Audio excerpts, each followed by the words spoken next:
안녕하세요. 논의가시 같은 시댁 이야기 좀 해보려고 사연을 찾게 된 30대 여성입니다. 저는 친정에서 뭐 하나 부족한 것 없이 지원받고 자라 누굴 시기해 본 적은 딱히 없는데요. 그래서 그런가 시기를 하는 사람들을 보면 솔직히 얄미운 걸 넘어서 안타깝더라고요. 제가 감히 남의 인생에 감놔라 배놔라 할 입장 아닌 거 압니다. 그러나 가끔은 그 감너라 배나라 식의 간섭이 필요한 사람들도 있는 것 같네요. 그게 바로 저의 시댁 식구라고 생각하는데요. 옛말에 그런 농담 있잖아요. 가만히 있으니까 가만히로 본다는 말이요. 저는 살면서 이만큼 뻔뻔하게 남의 물건 탐내고 바라는 사람 처음 봤지 뭡니까? 어처구니 없고 초라한 근성을 가진 시댁 이야기를 지금부터 써내려 가볼까 합니다. 저는 나이 30 초반에 결혼을 하였고 남편과 분가 생활을 하고 있습니다. 남편과의 만남은 정말 우연이었는데요. 시기는 대학을 졸업한 뒤였습니다. 취업을 하기 전 먼저 취업을 한 친구와 길에서 우연히 만났는데 친구가 마침 직장 회식을 2차로 옮기던 중이었거든요. 회식 분위기가 얼마나 자유로운지 다짜고짜 저더러 같이 2차 회식 가자고 하는 거 아니겠습니까? 말고를 떠나서 제가 왜 남의 직장 회식을 따라가겠어요? 말도 안 되는 소리라서 거절을 했더니 주위에서도 술 한잔 한 탓인지 저보고 같이 가자고 부추기는 겁니다. 얼떨결에 따라가게 된 그 회식 자리에서 저는 남편을 처음 만나게 되었어요. 남편은 뒤늦게 합석했는데 제 친구보다 1년차 선배라고 하더군요. 선배라고 하더라도 그냥 일반 회사원과 같은 위치였어요. 회식 자리에서 술을 한 잔도 안 한 사람은 저와 남편밖에 없었습니다. 당연히 저와 남편은 2차에 합석했으니까요. 그런데 남편 입장에서는 제가 누군지 궁금했나 봅니다. 그럴 만도 하겠죠. 주구장창 얼굴 보던 동료 직원이 아닌 생판남이 남의 회식 자리에 떡하니 앉아 있으니까요. 저와 남편은 마주보는 자리에 있었는데 저는 딱히 이 자리에 관심이 없었고 일면식 없기로는 남편뿐만 아니라 모두라서 저는 그 누구도 궁금하지 않았거든요. 남편은 아닌가 보더라고요. 계속 저를 훔쳐보는 게 느껴지긴 했는데 말을 걸 줄은 몰랐습니다. 당황스러웠겠네요. 불편하시면 먼저 일어나셔도 괜찮아요. 다들 기분 좋아서 너무 멋대로 행동했어요. 제가 대신 사과드릴게요. 남편은 제 친구와 직장 동료들의 무례를 듣고 저한테 대신 고개를 숙이는데 점잖아서 그런가 남편이 보여주는 관심이 나쁘지 않았습니다. 회식 자리에서 잠시 본 남편의 모습에선 어딘가 모르게 정직한 분위기가 있었거든요. 저와 남편의 인연은 그로부터 시작이었습니다. 남편이 그날 이후 제 친구한테 제 연락처를 물어봤더라고요. 남편한테서 먼저 연락 오기 전에 친구가 말해줬는데 좀 당황하긴 했지만 은근 남편의 연락을 기다렸어요. 그렇게 두 번째로 만나게 된 남편은 제 눈에 더 괜찮은 사람이었습니다.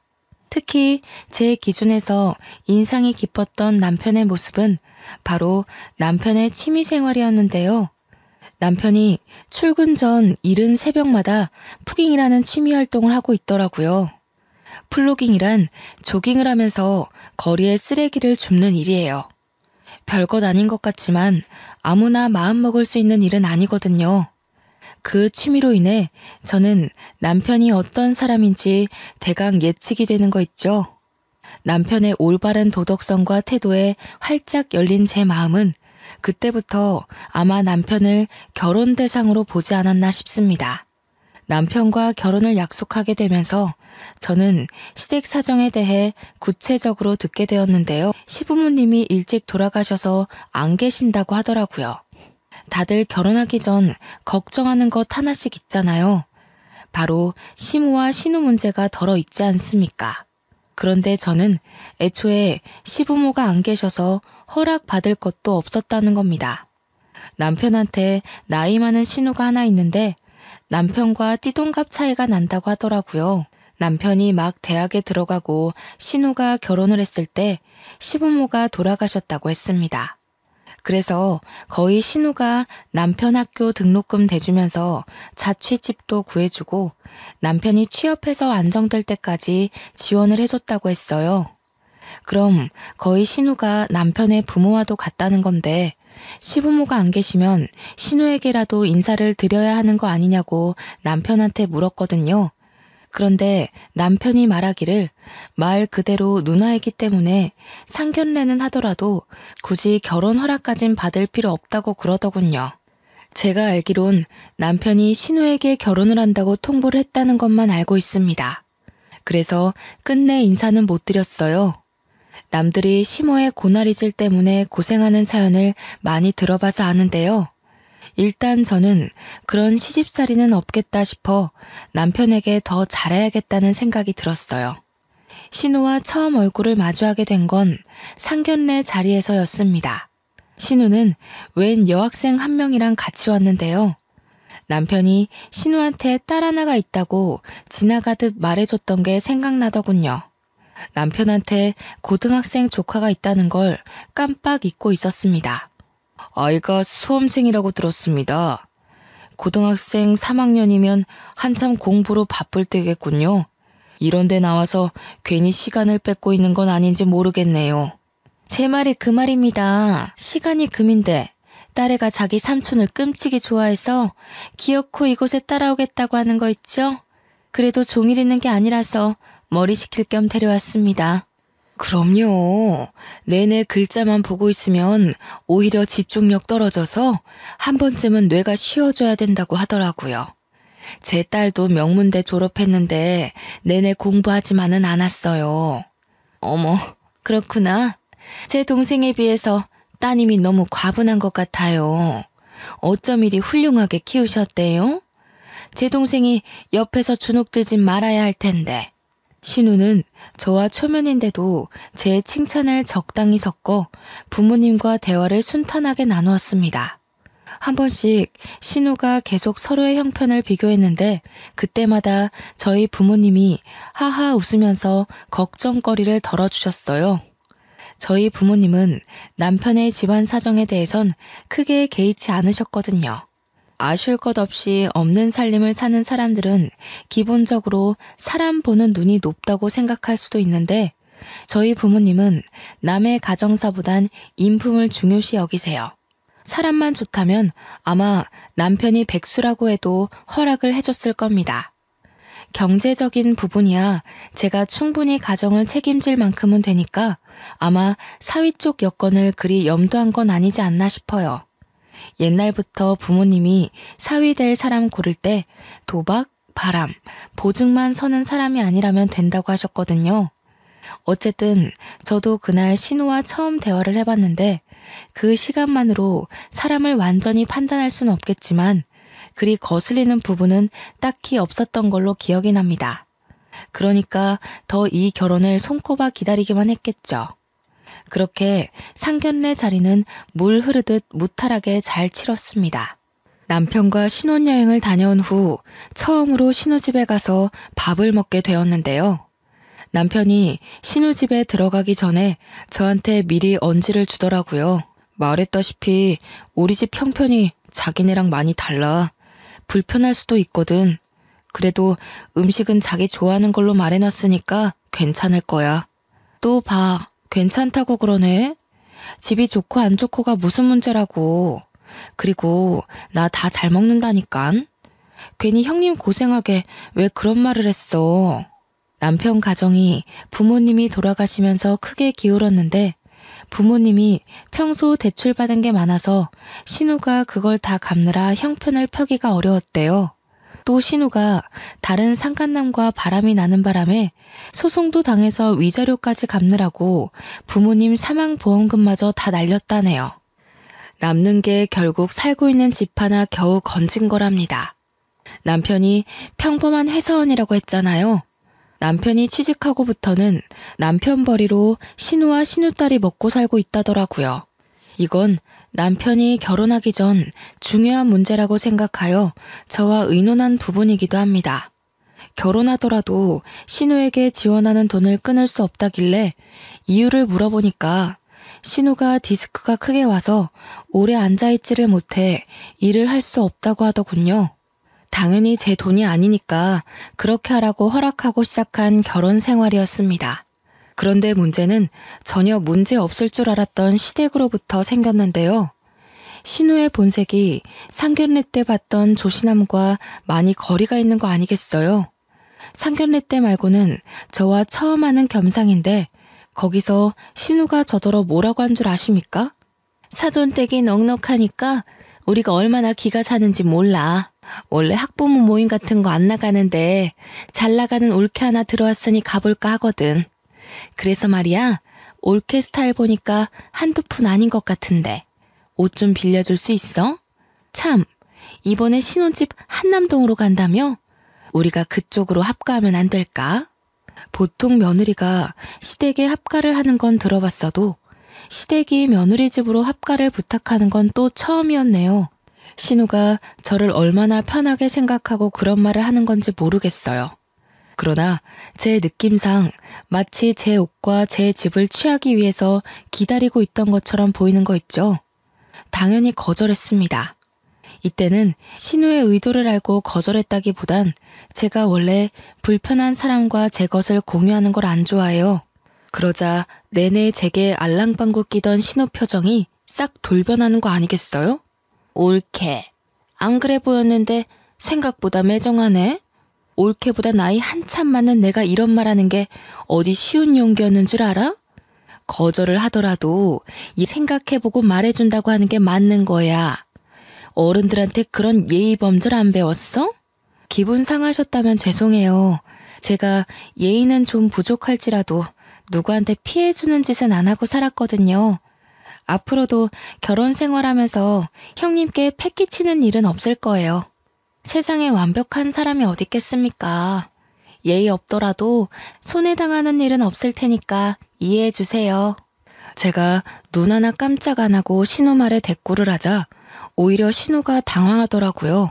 그날 저녁 식사 자리는 신우가 삐치는 바람에 마무리하고 정리할 때까지 조용하게 보냈습니다. 어차피 매일 볼 사람들이 아니기에 낌새가 별로라는 걸 느끼긴 했어도 저는 대수롭지 않게 넘겼어요. 그런데 바보같이 휴대전화로도 충분히 같이 사는 건 못지않게 스트레스 받을 수 있다는 걸 간과했었네요. 또 형님 전화야? 무슨 전화를 그렇게 많이 하셔? 나랑 연애할 때만 해도 이 정도로 연락하진 않았잖아. 이번에는 또 무슨 용건이신데? 별말 아니야. 그냥 이번에 관리비 많이 나왔다고 해서 돈 좀 더 붙여달래. 관리비 많이 나올 거 알고 있었는데 내가 깜빡하고 있었거든. 이런 말하는 거 기분 나쁘게 생각하지 마. 형님은 아예 모아놓은 돈이 없으신 거야? 왜 돈 필요할 때만 당신한테 연락하는 거 같지? 돈을 모을 수가 없지. 효진이까지 혼자 키우고 있잖아. 애한테 들어가는 돈 그거 무시 못해. 그렇잖아도 내가 주는 생활비가 모자란데 모을 만한 돈이 어디 있겠어. 듣자 하니 신우는 남편한테 생활비에다가 관리비까지 따로 받으면서 적금 하나 들어놓은 것이 없는 것 같더라고요. 남편이 월급의 반을 신우한테 주는 걸로 알고 있습니다. 아무리 어렵게 살고 있다고 하지만 신우랑 시조카 두 식구가 사는데 돈이 들면 얼마나 많이 든다는 거죠? 시조카가 학원이나 과외를 받는 것도 아니거든요. 신우가 어디 취미생활을 하고 있는 것도 아니었고요. 제 눈에만 신우의 모습이 흥청망청 엉망인 소비 습관으로 보이는 걸까요? 차마 남편한테는 누나이기 때문에 한심하다는 소리까진 안 했습니다. 신우 하나만 기가 막히게 행동하는 거면 나름 참겠습니다만 제 남편한테 돈 가지고 연락하는 사람이 신우뿐만이 아니라는 거예요. 어쩜 애미나 자식이나 쓸데없는 부분까지 똑같은 건지 시조카까지 남편한테 전화를 해서 용돈 달라고 합니다. 이거 사달라 저거 사달라 생일 선물 수험생 선물 등등 요구하는 게 어찌 그리 많은지 모르겠어요. 한참 수능 공부해야 할 수험생이 놀기는 얼마나 또 노는지 아시나요?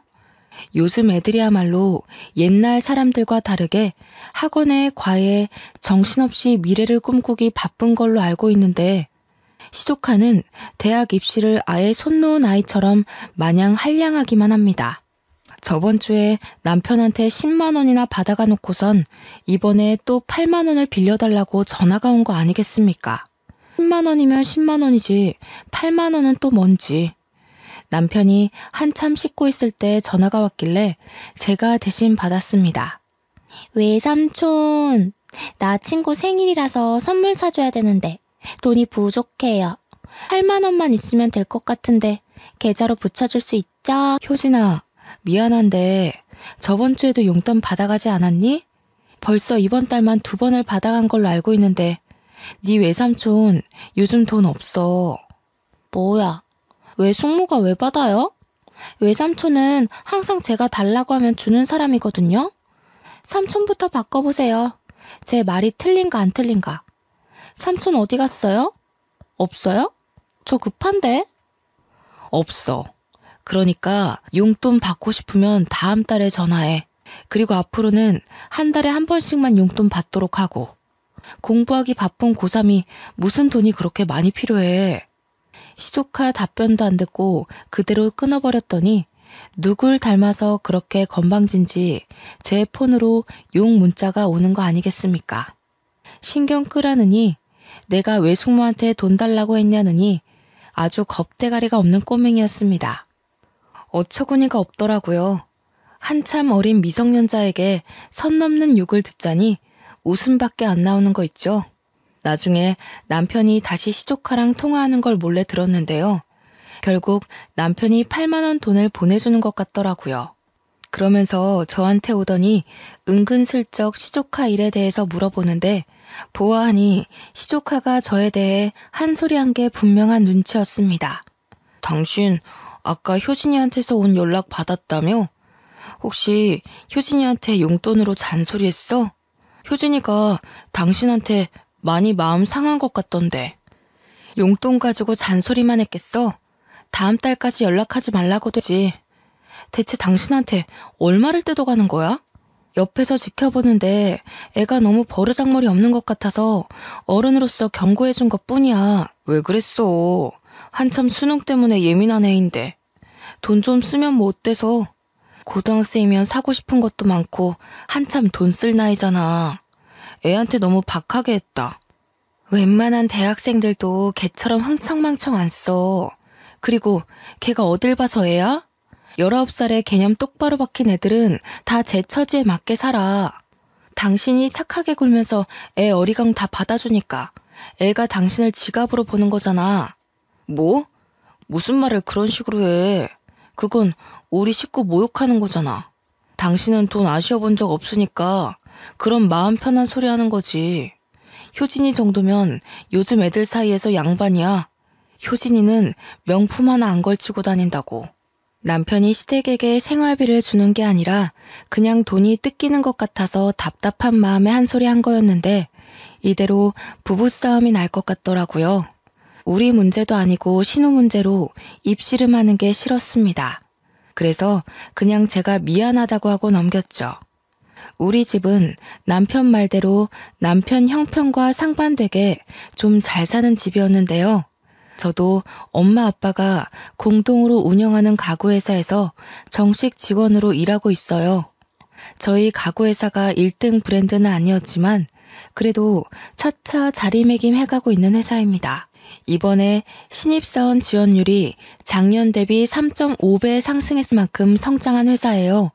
남편은 그런 저의 집안 배경에 한 번도 열등감을 보인 적은 없었는데요.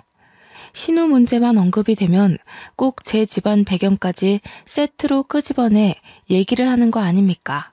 그렇다는 말은 남편도 우리 친정 재력을 은근히 신경 쓰고 있다는 거겠죠. 그럴 때면 혹시라도 제가 남편의 아픈 부분을 건드렸나 싶어서 했던 말을 되뇌어 보곤 합니다. 남편은 돈 쓰는데 해픈 사람이 아니에요. 유독 신우에게 주는 돈만 지갑에 구멍이라도 난 것처럼 줄줄 빠져나가니 걱정이었죠. 그나마 신우가 제게 따로 돈을 부탁하는 것이 아니라서 제가 남편 말에 수긍하고 한 발 물러나주는 거였어요. 또 신우와 마주하는 게 아니니까 참을 수 있는 거기도 했고요. 그러나 그마저도 제 인내가 얼마 못 가게 만든 일이 하나 있었는데요. 신우가 자처하여 우리 집에 방문함으로써 식사를 같이 하게 된 날이었습니다. 올케는 가구집 딸이면서 어떻게 사돈끼리 선물 하나도 안 해주냐? 내가 주변 사람한테 자랑을 하려다가도 민망해서 못하겠어. 뭐 하나 받은 게 없으니까 사돈끼리 친분 있다고 말도 못하겠고, 지금이 남남이었을 때랑 다른 게 뭐야? 선물이요? 사돈끼리 왜 선물을 하죠? 형님과 저희 집이 당연히 엮일 일은 없잖아요. 원래 사돈은 얼굴 보고 사는 거 아닌 걸로 알아요. 형님이 느끼시는 남남, 그게 바로 사돈 관계예요. 선물을 왜 하냐니? 사돈이면 식구야. 같이 잘 먹고 잘 살아야 되는 거 아니겠어? 결혼이란 그런 거야. 집안과 집안이 하나가 되는 거. 글쎄요. 그렇게 생각하는 형님한테서 정작 저희 집은 받은 게 없네요. 친정 부모님도 딱히 사돈 안부 안 물으시는 것 보면 보통 사돈끼린 남남이 맞는 것 같은데. 어머나, 말 서운하게 하는 것 좀 봐. 우리는 워낙 없는 살림이니까 그렇지. 원래 있는 사람이 없는 집에 보태줘서 수준 맞춰주고 그런 거야. 처음 들어보네요. 이쪽에서 없는 쪽에 지원해주는 건 후원 아닌가요? 형님 부르과정이에요? 후견인이 필요해서 이런 부탁하시는 건가요? 뭐라고? 옳게. 지금 뭐라 그랬어? 부르가정? 거지라는 거야? 사람이 어쩜 이렇게 눈치가 없고 말귀를 못 알아먹어. 사회생활을 어떻게 하고 있는지 안 봐도 뻔하다. 행동거지 조심해. 딱 봐도 잘릴 팔자 같으니까. 발끈하는 신호 때문에 그날 저녁 분위기가 다 망가져 식사가 빨리 정리된 걸로 기억합니다. 그러자 내내 편식하면서 깨작거리던 시조카가 자기 엄마가 거짓 소리 들으니 딸내미로서 열이 제대로 받았나 보더라고요. 시조카가 숟가락을 탁 내려놓으며 제게 쌍심지를 켜며 쳐다보지 뭡니까? 외숙모, 잘 산다고 그렇게 남 함부로 까내리는 거 아니에요. 외숙모 같은 어른들 때문에 세상에 돈으로 자부심 부리는 인간들이 그렇게 문제를 일으키는 거라고요. 당장 우리 엄마한테 사과하세요. 가진 게 돈이라도 있으니까 돈으로 자부심도 부리는 거야. 가진 것도 없으면서 돈으로 유난 떨고 싶기만 한 너야말로 네 엄마처럼 크고 싶지 않으면 공부 좀 열심히 하렴? 자랑거리가 아니라서 이제야 말하는 거지만 제가 원래 학생 때부터 싸움닭이란 별명이 있었을 정도로 할 말은 하고 사는 성격입니다. 이것도 집안이 부유하기 때문에 집안 재력 믿고 더 나댔던 것도 있어요. 그러나 저는 결단코 제 권력을 나쁜 곳에 쓰지 않았고 돈으로 허세 부린 적도 없다는 걸 자부합니다. 제가 말하지 않는 이상 친구들은 제가 잘 사는 줄도 모르고 있었거든요. 귀티가 난다는 말은 들어봤지만 잘난 척 한번 해본 적 없이 지금껏 살아왔어요. 저는 재력이 잘나는 것보다 능력이 잘나야 잘난 척 할 수 있다고 생각하는 사람이거든요. 학생이 돈 많다고 잘난 척해서 뭐 하겠습니까? 제 스스로가 위대한 사람이 되지 않는 이상 그저 부모님 울타리로 치장한 껍데기일 뿐인걸요. 그날 화가 난 신우와 시조카를 보낸 남편이 제게 처음으로 언성을 높인 날이었는데요. 결국 남편과 신우 문제로 갈등이 생길 거라 예측은 했으나 그날이 결혼한 지 1년도 안 돼서 찾아올 줄은 몰랐네요. 당신 우리 가족 무시해? 그래, 그러니까 내가 앞에 있는데도 우리 가족한테 그렇게 함부로 말했던 거겠지. 정말 너무한 거 아니야? 효진이 말대로 돈 많다고 자부심 부리는 거야 뭐야? 당신은 내가 형님한테 한 말만 기억하고 당신 누나랑 조카가 나 상처 준 건 까먹었니? 그 사람들이 나한테 뭘 바라는지 못 느꼈어? 갈수록 더 뻔뻔해지잖아. 그게 뭐 한참 어른이 그렇게까지 자존심 구겨가면서 부탁하는데 좀 해줄 수도 있는 거 아니야? 어쩜 그렇게 딱 자기 것만 생각해? 사돈이 남남이라고? 그럴 거면 우리가 왜 상견례 했는데 평생 남남일 거 상견례도 하지 말고 우리 둘 알아서 결혼했어야지. 저 차를 왜 밟았냐고. 내가 내 거 빼앗기는 것 같아서 이러는 걸로 보여? 형님이 나한테 정말 부탁하는 걸로 보였어? 나는 형님이 나한테 당연하게 요구한다고 느꼈어. 나랑 형님 안면 튼 지 1년도 안 됐는데 집이며 옷이며 돈을 달라고 목소리 높이는 게 제대로 된 태도라고 봐? 나도 생각 있는 어른이야. 식구라고 봐주고 넘어가주는 건 사돈 관계에선 불필요하다고 생각해. 됐다. 말을 말자. 네가 이렇게까지 꽉 막힌 줄은 몰랐네. 여태 그냥 넘겨왔지만 오늘은 심했다는 것만 알아도 지쳐서 말할 힘도 없다. 그날 이후 남편과 며칠 동안 냉전 상태를 이어갔습니다. 그래도 남편이 친정아빠 생신날 착실하게 선물까지 사서 챙기는 효심을 보여줬기에 화해를 할 수 있었어요. 남편이 신우처럼 돈 밝히는 성격이었다면 저도 이 결혼 안 했을 겁니다. 애초에 남편의 관심을 받지도 않았을 거고요. 제가 남편을 좋아했던 이유가 바로 남의 것을 탐하지 않는 정직함과 올바른 도덕성 때문이었는데 신우 때문에 잠시 그걸 잊고 있었네요. 그 뒤로 남편과의 냉전 관계가 자연스레 허물어졌어요. 결혼하고 첫 싸움이었다 보니 서로 이전과 좀 달라진 부분이 있었는데요. 남편이 더 이상 제 앞에서 신우 얘기를 꺼내지 않는다는 겁니다. 남편과 신우는 시조카 때문이라도 떼어놓을 수 없는 관계거든요. 그래서 어쩔 수 없이 신우라는 존재가 저희 신혼집에 함께 떠돌고 있었는데 대판 싸우고 난 이후로는 남편이 신우 관한 얘기를 전부 입싹 닫은 거 있죠. 그렇다 보니 결혼하고 간만에 남편과의 시간에만 몰두할 수 있었습니다. 저 또한 신우에 대해 신경 쓰지 않아도 되어서 남편 내조에 더 신경 쓸 수 있었던 것 같아요.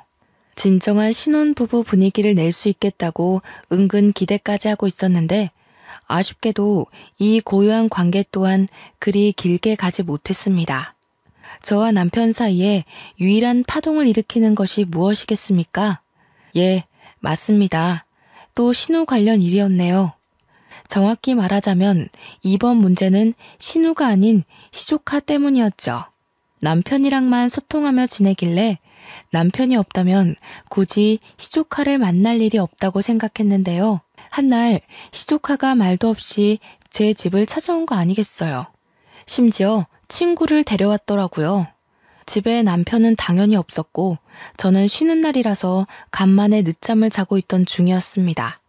제가 잠기가 예민한 것도 아닌데 방문을 열어놓고 있던 터라 시조카 떠드는 소리를 모를 수가 없었어요. 전쟁 난 것처럼 시끄러워서 나가봤더니 시조카가 친구랑 같이 드레스룸에서 떠들고 있더군요. 대박! 반지 봐봐. 너무 잘 어울리지? 나 나중에 남자친구 생기면 이렇게 생긴 반지 맞추는 게 소원인데. 이거 다이아인가? 너무 예쁘다. 너 이렇게 예쁜 보석이 많은데 왜 한 번도 안 하고 왔어? 학교에 보석 들고 갔다가 잃어버릴 일 있어? 이거 다 우리 엄마가 젊을 때 하던 건데 나한테 물려준 거야. 그거 아마 다이아일걸? 가져도 되는데. 너 할래? 우와, 진짜? 할래. 근데 너네 엄마 진짜 감각 젊으시다. 우리 엄마는 완전 아줌마라서 보석도 은반지나 그냥 금반지 같은 것만 하지. 이런 디자인은 아예 모르거든. 참, 너희 엄마 무슨 일 한다고 했지? 가구회사 하고 있어. 할아버지가 가구회사 사장인데 나중에 엄마한테 물려준다더라고. 아빠 돌아가시는 바람에 엄마가 인수받게 됐대.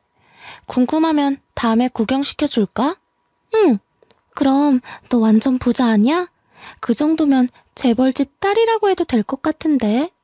말 안 해줬으면 진짜 모를 뻔했어. 이렇게 좋은 집안을 왜 숨겼대?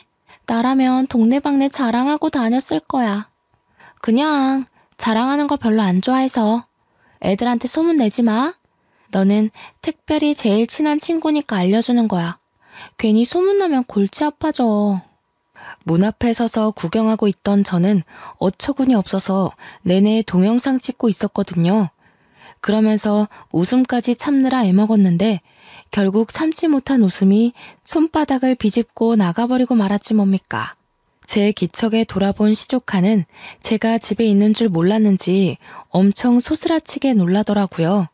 귀신을 봤다면 딱 저런 표정을 짓지 않을까 그런 우스운 생각을 했네요. 뭐야? 왜 여기 있어요? 집에 없다고 했는데 외삼촌이 분명 오늘 일 나갔다고 언제부터 그러고 있었어요? 내 집에 내가 있는 게 잘못됐니? 내가 쉬는 날이 시시각각 바뀌어서 외삼촌도 깜빡해봐. 근데 너 웃기는 애다. 나는 너 같은 딸을 둔 적이 없는데 왜 네가 말하는 엄마가 꼭 나 같을까? 무슨 소리 하는 거예요? 집에 있었으면 있다고 빨리 기척을 냈어야죠. 도둑이에요? 귀신도 아니고 왜 몰래 지켜보고 서 있어요? 짜증나게. 알아야, 그만 가자. 굉장히 당황스럽겠죠. 시조카는 횡설수설 변명만 하더니 어리둥절한 친구를 데리고 무작정 도망치려고 했습니다. 내버려 둘 수가 있나요? 그 앞을 제가 막아섰더니 시조카가 저를 엄청 째려보는 겁니다. 이런 피라미 같은 녀석에게 겁먹기엔 제가 너무 그 나이를 똑같이 지나와서 전혀 타격이 없었어요. 오히려 과거에 사춘기라고 부모님께 반항했던 내 모습이 이런 꼴이었을까 싶어 반성하는 계기만 되었네요. 가는 건 좋은데 주인 허락 없이 가져가는 건 도둑이겠지? 친구한테도 설명이 필요할 것 같은데 내가 대신해 줄까? 아니면 네가 친구한테 그 반지 훔친 거라고 구체적으로 설명할 거니? 제가 친구 손가락에 끼워져 있는 반지를 달라고 손가락을 폈더니 시조카가 제 직설적인 표현에 놀라 얼굴 시뻘개져서 반지를 빼서 돌려주고 그래도 집을 박차고 나갔습니다. 아무래도 제가 집에 없는 줄 알고 친구를 데려와서 이 모든 게 자기 것인 것처럼 속이려고 했나 봐요. 어린 것이 아주 건방지고 맹랑해서 혀를 내두를 정도이지 않습니까? 이 사건은 결코 조용히 지나가진 않았는데요. 며칠 뒤 신우가 시조카를 끼고 찾아온 거 있죠. 시조카가 쪽팔리는 자기의 만행을 결국 자기 엄마한테 고백했나 봅니다. 때로 된 진상을 안다면 신우가 저를 찾아와서 따질 게 없다고 생각하는데 뭐 때문에 찾아왔는지 문을 열기 전까지는 몰랐습니다. 제가 현관문 열자마자 신우가 제 뺨을 갈기더라고요. 황당해서 말을 잃고 신우를 쳐다봤더니 신우가 굉장히 씩씩거리며 한 대 더 칠 것처럼 말을 하는 겁니다. 네가 감히 우리 딸한테 손을 대? 어른이 돼서 애들이 호기심에 잠깐 기웃거려 본 걸 도둑년 취급까지 했다면서? 너 원래 이렇게 되바라진 애였어? 이보세요 형님. 제대로 된 설명도 없이 다짜고짜 손찌검 하시는 건 결례 아닌가요? 효진이한테 제대로 설명을 들었다면 절 이렇게 대하지 못하실 텐데요. 끝까지 뻔뻔하구나. 좀 산다고 적당히 굽히고 들어가 줬더니 네가 뭐 대통령 딸이라도 되는 줄 아니? 기가 막혀서 정말. 당장 우리 딸 앞에 무릎 꿇고 빌어. 우리한테 머리 조아릴 때까지 나 여기서 한 발자국도 못 나가. 듣자 하니 시조카가 저 때문에 개망신 당한 게 억울해서 신우한테까지 거짓말을 친 것 같더군요. 저를 완전 악당으로 만들어서 고자질했더라고요. 맞지도 않은 뺨까지 맞았다고 거짓말하면서요. 남편은 어떻게 이런 환경 속에서 살아왔던 걸까요? 사람은 끼리끼리라던데 혹시 남편도 속셈을 숨기고 있는 건 아닌가 의심까지 드는 거 아니겠습니까? 신우의 억측이 너무 강해서 말로는 안 통할 것 같기에 저는 폰으로 찍어뒀던 지난 영상을 신우 코앞으로 들이밀었습니다. 솔직히 제가 보여준 영상만 봐도 시조카가 거짓말을 했다는 건 충분히 알 수 있는 증거였어요. 그러나 신우는 그걸 보고 잠깐만 당황하는 것 같더니 곧 제 폰을 빼앗아 바닥에 내팽겨치는 거 아니겠어요? 그러고는 신경질 내면서 발로 제 폰을 짓밟기 시작하는 거 있죠. 그 사이 시조카는 이미 제가 찍은 영상을 보고 충격 먹은 상태더라고요. 신우를 등에 업고 뻔뻔하게 고개 치켜들 땐 언제고 뒤늦게 입 닫고 조용히 있는 중이었습니다. 제가 이렇게 될 줄 모르고 그 재밌는 영상을 형님 앞에 들이밀었겠어요? 복사본이 따로 있어요. 지금 당장 저한테 사과하지 않으면 구라쟁이 딸내미 학교에서 쥐 죽은 듯 지내게 만들 수도 있어요. 딸 앞길 막는 엄마 되실 거예요? 건방진년, 네가 그렇게 잘났어? 우리한테 뭘 해주거나 그런 잘난 척을 해. 이래서 집에 사람을 잘 들여야 된다고 하는 거야. 네가 뭔데 우리 집안 체면을 자꾸 구겨놔? 그래서 또 때리시려고요? 저한테 저 영상 말고 효진이 실체에 대한 증거 영상이 얼마나 더 있을 줄 알고요? 뭐든 상관없으면 치세요. 그럼 이제 진짜 형님에 대한 예의는 오늘로써 끝입니다. 신우는 정말로 한 대 더 치려고 올리고 있던 손을 부들부들 떨기만 할 뿐 실행에 옮기지는 못하고 있었습니다. 그걸 결국 시조카가 붙잡으면서 말리더군요. 엄마 그만해. 내 인생 망하면 엄마 다시는 안 볼 거야? 외숙모가 들고 있는 영상 퍼지면 나 진짜 왕따 당한다고. 그냥 집에 가자. 빨리. 시조카는 저를 째려보는 눈빛에 원망을 가득 담고 있었는데요. 그러면서도 정작 아무것도 하지 못한 채 신우만 데리고 사라졌습니다. 지금 생각해보면 저도 그때 한 대 때려줄 걸 그러지 못한 게 많이 아쉽더라고요. 뭐 다음을 기약하고 언젠가 꼭 후려쳐야겠다고 다짐하고 돌아섰네요. 이 사실을 퇴근하고 온 남편더러 알라고 신우가 박살냈던 휴대폰 그대로 신발장에 놔뒀습니다. 그러자 퇴근하고 온 남편이 휴대폰 뭐냐고 묻더라고요. 저는 기다렸다는 듯 사실을 모조리 말해주었죠. 그래서 그 어린애로 협박을 했다는 거야? 누나가 당신한테 손찌검을 한 건 잘못했지만 그거 나름대로 이해되는 행동 아니야? 자기 자식이 숙모란 사람한테 맞았는데 가만히 있는 엄마가 어딨겠어. 당신은 대체 이게 뭔 자랑이라고 당당하게 말해? 내가 지금 자랑하는 걸로 보여? 당신 조카가 도둑질했는데 그걸 감싸주는 애미에 대해서 잘잘못을 따지는 거잖아. 요점이 뭔지 모르겠어? 팔은 안으로 굽는다 그거야? 어떻게 효진이 말은 믿으면서 한 입을 덮고 사는 아내 말은 믿어볼 생각조차 안 해. 당신이 융통성 없었던 것도 맞아. 효진이를 꼭 그렇게 친구 앞에서 망신 줄 필요는 없었잖아. 아직 미성년자인데 나중에 얼마나 트라우마로 남겠어. 얼마든지 상처받지 않게 나무랄 수 있었어. 잘못해서 따끔하게 가르쳐준 걸 당신은 망신 줬다고 생각하는구나. 얼마든지 상처받지 않게 혼낼 수 있었다고? 당신은 형님이랑 효진이에 대해서 아무것도 몰라. 그 사람들이 당신 없는 집에서 나를 얼마나 짓궂게 괴롭히는지 모르니까 하는 소리지. 지금 이게 삐칠 상황이야? 대체 어른답지 못하게 왜 그래? 나 더 이상 당신한테 실망하고 싶지 않아. 그만 누나한테 전화해서 사과하자. 실망한 건 나야. 나는 그래도 당신이 정직하고 도덕적인 사람이라 생각했는데 그런 것도 핏줄 앞에선 아무짝에 소용없는 거였네. 좀 정 떨어진다. 어떡할래? 난 당장이라도 이혼하고 싶은데 이렇게 못 살아. 뭐라고? 애도 아니고 화 조금 났다고 덜컥 이혼 얘기를 꺼내는 사람이 어딨어. 집안 문제에 안 부딪히면서 살 수 있는 부부관계가 있다고 생각해? 철없는 소리 말고 당신이 먼저 숙이고 들어가면 다 해결될 일이야. 식구라는 이유만으로 당신이 도둑년들을 싸고 도는데 내가 앞으로 당신을 뭘 믿고 이 관계를 이어가겠어? 나 화기애애하는 소리도 맞고 이혼에 대해 후회 안 할 자신도 있어. 도둑년들한테 고개 숙이느니 당신과 인연을 끊는 게 나아. 어차피 우리한텐 애도 없잖아. 서로 다시 시작하게 딱 좋은 시기 같은데. 저는 그대로 남편에게 이혼 서류 준비할 테니 내일 도장 찍자고 아예 통보를 해버렸습니다. 그제서야 남편은 제 말이 진심이라는 걸 눈치채더군요. 남편은 당황해서 방을 나가는 저를 붙잡고 대화를 시도하려 했어요. 당장은 대화하기 싫어서 그날 남편을 내내 피했는데 남편이 다음날 제게 진심으로 사과를 하더라고요. 내가 잘못했어. 당신이 누나랑 효진이한테 매정한 것 같아서 서운한 마음에 누나 편을 들었나 봐. 당신 말대로 나도 모르게 팔이 안으로 굽은 것 같아. 인정할게. 당신이 보여준 동영상 보니까 효진이가 잘못한 게 맞더라고.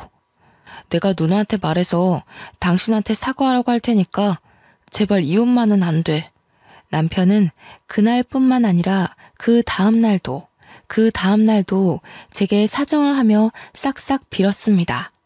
정말로 신우한테 전화해서 나한테 사과하라고 싸우기까지 하더라고요. 다시 연애 때처럼 제가 좋아했던 남편의 모습으로 돌아오자 이혼 생각이 또 접히는 거 아니겠습니까?